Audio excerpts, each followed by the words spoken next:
If you're in the market for a charcoal grill, tune into this BBQ Tips podcast. I'm going to run through all of the main types of charcoal grills. We'll touch on some of the advantages, some of the disadvantages, and of course, how much they cost. What's up, everybody? Welcome to another episode of the BBQ Tips Podcast. I'm your host, Christie Vanover. I'm a champion pitmaster, cookbook author, the founder of one of America's top barbecue websites, girlscangrill.com, and a contestant on Food Network's Barbecue Brawl. I'm here to bring you some quick barbecue tips to help you up your barbecue game. In this week's podcast, we're going to go back to basics. I'm going to talk to you all about the different types of charcoal grills that are out there. And for those of you who don't really know me and wonder why you should listen to this podcast, like what the heck do I know about grills? Well, let me tell you something. I have tested dozens of grills in my life. I have about 30 in my backyard at any given time. Barbecue companies actually send me grills and ask me to test them out, even their beta models, so I can give them my input to help them make the grills even better for market. When it comes to grilling, there are several different fuel sources that you can use for both heat and flavor. Today, we're going to focus on charcoal and charcoal grills. I want to go over the different types of charcoal grills that are out there. We're going to touch on everything from your basic model that can cost you less than $50 all the way up to the models that can cost you in excess of $10,000. We're going to start with the kettle grill because that is basically where American backyard barbecue started, was when Weber created the kettle grill. Now, a kettle grill is a charcoal grill. The way it's set up is it's shaped kind of like a ball, kind of like a squished ball. The bottom part rests on stands that make it about waist height usually, but there are also tabletop models. And the bottom part has a grill grate in it. You put your charcoal on top of that, light it up, let it ash over, and then you put your grill grate on top and you put your food on top of that. You can do direct zone cooking and indirect zone cooking, so you can get high heat for those grilled steaks, or you can do more slow and low type barbecue. And then to top things off, you will have a dome lid that goes right over your food, and you control the heat, you control the temperature of your charcoal with the vents. On the bottom is going to be the air intake, and on the top is going to be the exhaust. You're going to just adjust it on the bottom so that the air flows in, and then the heat is going to rise as the coals burn, and so you'll adjust the top vent that's in the lid to let air come out. The more oxygen that goes into your grill, the hotter the coals are going to be. The less oxygen, the cooler they're going to be. Kettle grills are a fantastic starting grill for barbecue. If you don't want to make a huge investment, but you want that nice charcoal barbecue flavor, it's a great place to start. They range in price from about $100 all the way up to $500. They have some extra fancier features, and they get a little bit larger when you go into that higher price point. You can also find some around the $50 price point. Those are going to be the tabletop models that are really great for boating or for camping, but they are smaller in diameter, so they're not going to hold as much meat. Let's move on to the vertical bullet style charcoal grills like the Weber Smoky Mountain. It kind of looks like if you were to take a kettle grill and stretch it out and place a cylinder in the middle. So on the bottom, the stand is going to be lower, closer to the ground, but you'll still have that bottom dome, and that's still where you put your charcoal and light that up. Then in that longer cylinder section, that gives you more room so you can add more grill grates and you can cook more food on those grates. Then it's topped with that familiar dome style lid. It still has the air intake in the bottom and the exhaust out of the top. Another option, instead of just using multiple grill grates inside of the cylinder, is you can use the water bowl. The WSM comes with a water bowl that you pour some water in, and then as the coals burn, the heat rises, but it kind of gets deflected by that water bowl, so it's not as intense on your food. So you're not going to get like that charred grill flavor. It's instead going to let you smoke your meats. Also, that water bowl is going to help add moisture to your food so that it doesn't dry out. The Weber Smoky Mountain ranges in price from about $280 to $550. The least expensive one is pretty tiny though. You can't fit a full slab of brisket on there. You would have to separate your brisket point and your flat.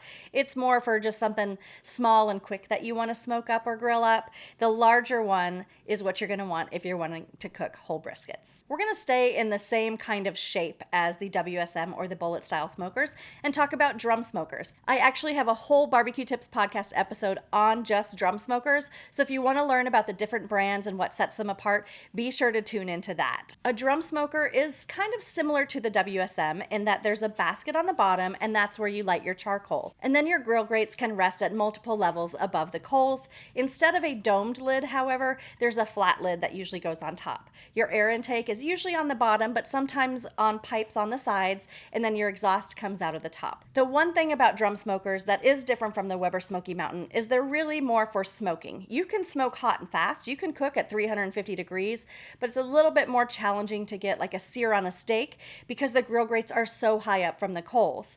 With the Weber Smoky Mountain, you can actually remove the center section of that kind of bullet shape and set it to the side, and then you can do some direct grilling, kind of turning it back into a kettle. But with a drum smoker, it's usually a one big piece body, unless you go with the Oklahoma Joe Bronco. With that, you can actually lift the charcoal basket up and rest it higher so it's closer to the grill. If you're considering a drum smoker, really just keep in mind that it's more of a smoker than a grill. Drum smokers will range in price from $400 to $1,000 plus, depending on which brand you go with and what features you're looking for. We're going to stick with that kind of elongated shape as we talk about the next charcoal grill. This is a Kamado style grill. So Kamado style grills are different than the other grills that we've talked about because those other grills are all made of metal. Kamado style grills are actually made of ceramic. You've probably heard of a Big Green Egg or a Kamado Joe. Well, these are Kamado style grills. These are the ceramic cookers. So they're going to be shaped like an egg, which is why it's called a Big Green Egg. So it is still oblong, similar to the Weber Smoky Mountain, but it's not quite as cylindrical. It is more of an egg shape. You can grill and you can smoke on it. So deep inside of the egg, you're going to find a basket or a grill grate, and you can put your charcoal in there and get it lit up.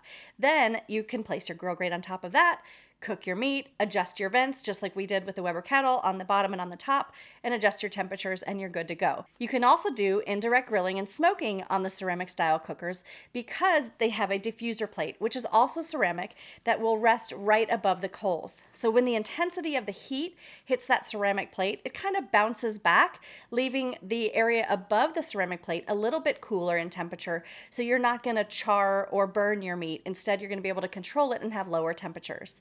One of the disadvantages of ceramic style cookers, however, is that because they retain heat so well, if you crank that heat up to 400 degrees, it's really hard to get it back down to 250 degrees during the same cook because the ceramic just stays so hot.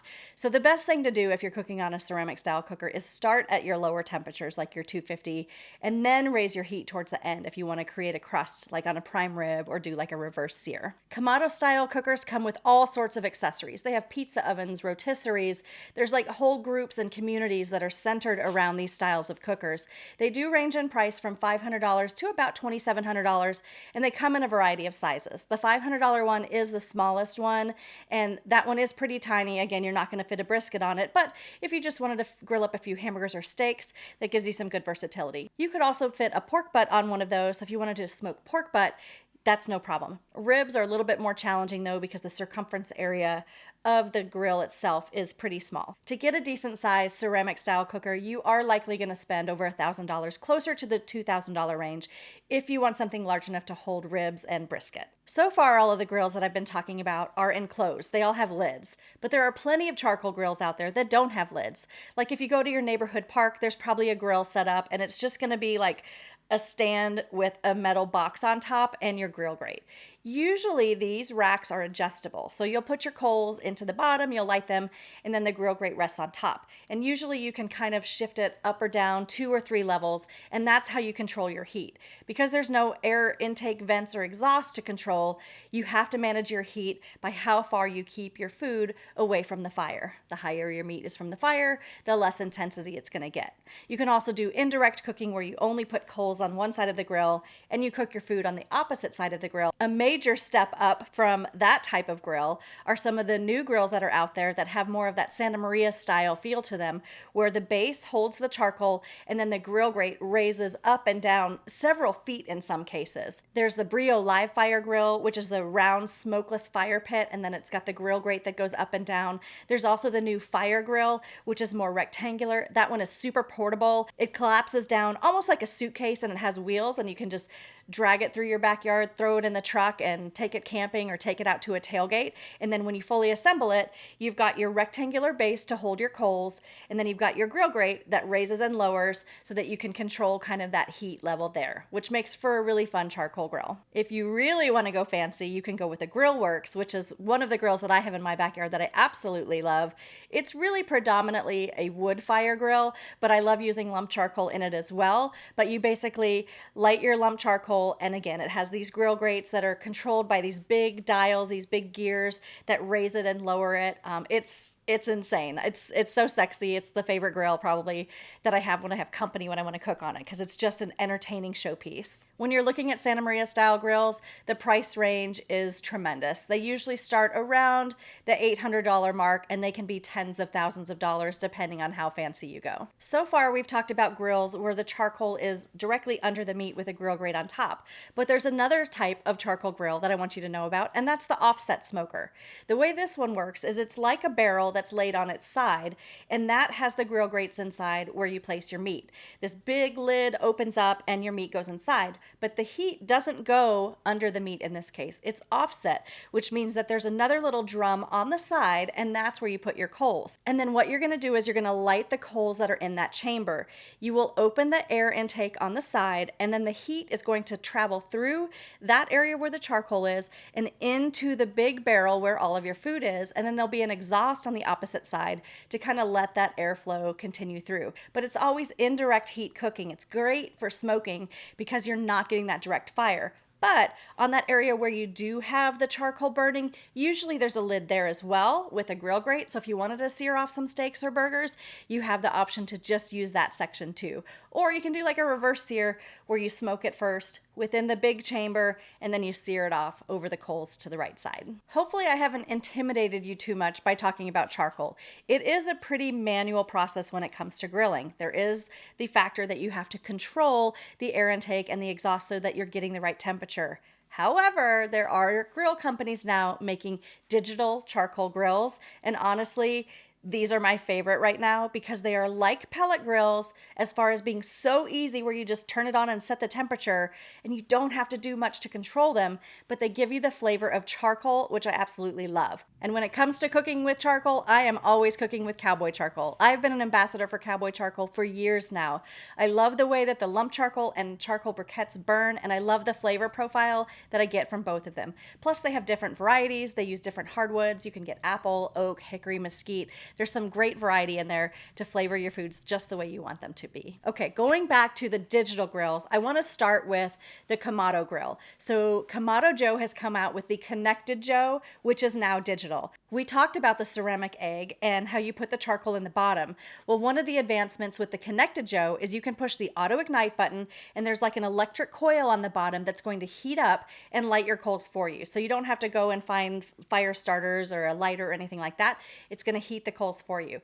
Then you go ahead and put everything inside of the grill except for your food and just read the instructions on the screen. It's going to tell you how to adjust the top vent and the bottom vent and set your temperature, and then it's all digitally controlled by a fan. There's a temperature probe inside the grill and it's monitoring what the temperature is, and it will kick that fan on when those coals need a little bit more oxygen so that they create more heat, and it'll pull back and stop the fan when the grill needs to like level out and not spike so much. So that's a really fun grill. However, you do need to keep in mind with digital grills that are charcoal, they do require electricity. So they're not as flexible as a charcoal grill that you can just take out in the middle of the woods. You got to have a power source to run all those components. The last style of grill I want to highlight is the gravity-fed charcoal grill. This is the one I am most excited about because it's digital and it's charcoal, and I just absolutely love the way that it functions and operates. There are a few different companies that make them right now. Masterbuilt has one, Oklahoma Joe's has one, Myron Mixon has had his for several years, maybe even decades now. The way that these work is that there's a hopper on the side, like a container on the side of the grill itself, and that's what you put your charcoal briquettes or your lump charcoal into. Just kind of like a pellet grill where your pellets go in a hopper on the side. Then you're going to light those, but you light them from the bottom. And when you light them from the bottom, the gravity kind of works as the coals burn, the ashes drop down, and then the gravity will start to pull those charcoal briquettes down as well. Then you just set your temperature to whatever you want your grill temp to be. That's what I love about these digital gravity-fed series grills. The temperature will say 250. The temperature probe inside the grill will measure for the temperature in there to be 250. If it needs a little bit more heat, it will kick on the fan. The fan will blow into the coals. That's going to push more heat right into the grill. It's kind of like the offset smoker we talked about, where the charcoal is in a box on the side, and then that heat is going to get pulled into your cooking chamber. But instead of having to fidget with those manual vents and exhausts, instead you get the digital temperature control. So that way, when it's time to get some heat into the chamber, vapor. That fan just kicks on and handles everything for you. They even have apps on your phone, so if you want to monitor it from the couch as your food's cooking outside, it's just so easy. Like I said, easy as a pellet grill, however, the flavor of charcoal. And that's what I really like about the gravity-fed grills. They range in price from anywhere from $700 again to over $10,000 depending on which brand you get. I like the Masterbuilt XT. I think I'm going to do a whole podcast about that one so you guys can see what that one's like. There's also a Masterbuilt 1050 that I have that I like. I do already have a video up on that one, so I'll include a link to that so you guys can check out that grill if you want more specifics on how that one works. I hope this podcast was helpful for you guys, especially if you're in the market for a new charcoal grill. If you have more questions, as always, just hit me up, leave a comment. I'm happy to answer your questions. And don't forget to subscribe and hit that like button. As always, you can find thousands of barbecue tips, hundreds of barbecue recipes at girlscangrill.com, and you can find me on all the socials at Girls Can Grill. Until next time, guys, happy grilling!